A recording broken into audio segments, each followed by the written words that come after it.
Hey, what's up beautiful people? I hope you all are fine and best in your health. Welcome to Hamaina's Kitchen and Beauty channel, which is the art of healthy food. My name is Hamaina.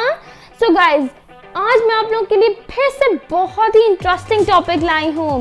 वैसे तो मैं आप लोगों को रोजाना ही मजे की healthy recipes और इंटरेस्टिंग टॉपिक बताती हूँ, लेकिन आज का टॉपिक थोड़ा सा ज़्यादा मज़े का होने वाला है। जैसा कि मैंने आप लोगों को अपनी पिछली वीडियोस में बताया डायबिटीज़ के बारे में, प्रोटीन्स के बारे में।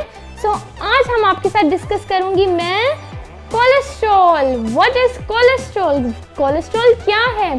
Cholesterol is an organic molecule. It is the sterol, a type of lipid. So cholesterol एक ऐसा ऑर्गेनिक मॉलिक्यूल है जो हमारे ब्लड वेसल्स में बन जाता है ड्यू टू अनहेल्दी फूड, जिसकी वजह से हमारा ब्लड प्रेशर हाई हो सकता है, हमें हार्ट डिजीज हो सकता है, हमें जॉइंट्स में पेन हो सकती है, फुट में पेन हो सकती है और हमारी डिफरेंट बॉडीज पे जगह पे स्वेलिंग भी हो सकती है ड्यू टू कोलेस्ट्रॉल।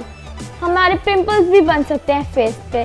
तो एक जगह गुड फैट्स होते हैं और एक जगह बैड फैट्स होते हैं। तो बैड फैट्स लीड करते हैं कोलेस्ट्रॉल को और गुड फैट्स तो इसमें आप डिफरेंट हेल्दी फूड जब लेते हैं तो इस वजह से।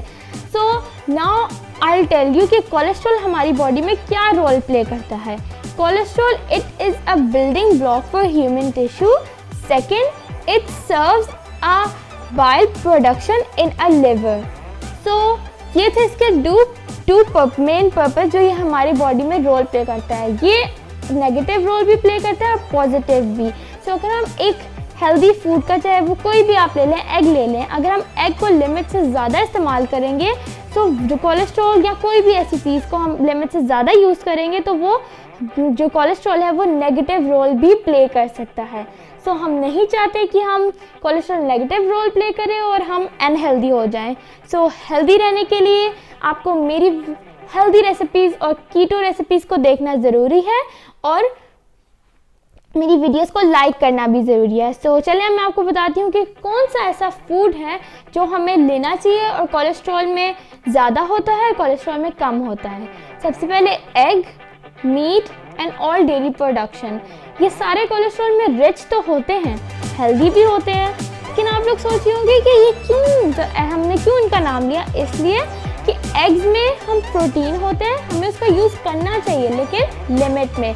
इस तरह मीट का भी और इनका भी, क्योंकि बेशक ये कोलेस्ट्रॉल में रिच है लेकिन इनमें प्रोटीन्स होते हैं। प्रोटीन्स होने की वजह इसलिए प्रोटीन्स हम लेते हैं क्योंकि प्रोटीन्स गुड फैट्स हैं और गुड फैट्स तो हमें चाहिए ताकि हम हेल्दी और मस्कुलर लें। और मीट इस वजह से क्योंकि कुछ लोग बहुत ज़्यादा मीट लेना शुरू कर देते हैं, बस वो कहते हैं कि एक ही दफ़ा हम मीट सारा खा लें, तो ये बहुत अनहेल्दी है। हम अगर मीट खाते रहेंगे और हम बैड फैट्स तो होंगी हमारे अंदर, उसके बाद हम बहुत सारे क्रोनिक डिजीज़ भी हो सकते हैं। तो हम ऐसा नहीं ना चाहते। सो अब मैं आपको बताऊंगी। सो इसलिए हमें बैलेंस डाइट लेनी चाहिए। क्यों कहते हैं हमें बैलेंस डाइट लेनी चाहिए? ताकि हम हेल्दी रहें। सो अब मैं आप लोगों को बताऊंगी कि कौन से ऐसी चीज़ें हैं जो हमें कोलेस्ट्रॉल में रिच तो नहीं है लेकिन हेल्दी है हमारे लिए। सो सबसे पहले वो ऐसा फूड जो एनिमल से आता है उसमें कोलेस्ट्रॉल होता है, और जो फूड हम प्लांट से लेते हैं like vegetables, fruit, grain, seeds, lentils etcetera, ये कोलेस्ट्रॉल नहीं होता इनमें। सो ज़्यादा से ज़्यादा ग्रीन फूड लें, वेजिटेबल्स लें ताकि आप लोग हेल्दी रह सकें। और मेरी वीडियोस को, मेरी हेल्दी और कीटो रेसिपीज़ को बनाया ज़रूर करें और कमेंट में बताया भी करें कि कैसी बनी है। So I hope that you like the video. If you like the video, don't forget to subscribe Hamaina's Kitchen and Beauty channel, like, comment and share, and also press the bell icon so you can get the notification of my new videos. See you in next video. Bye.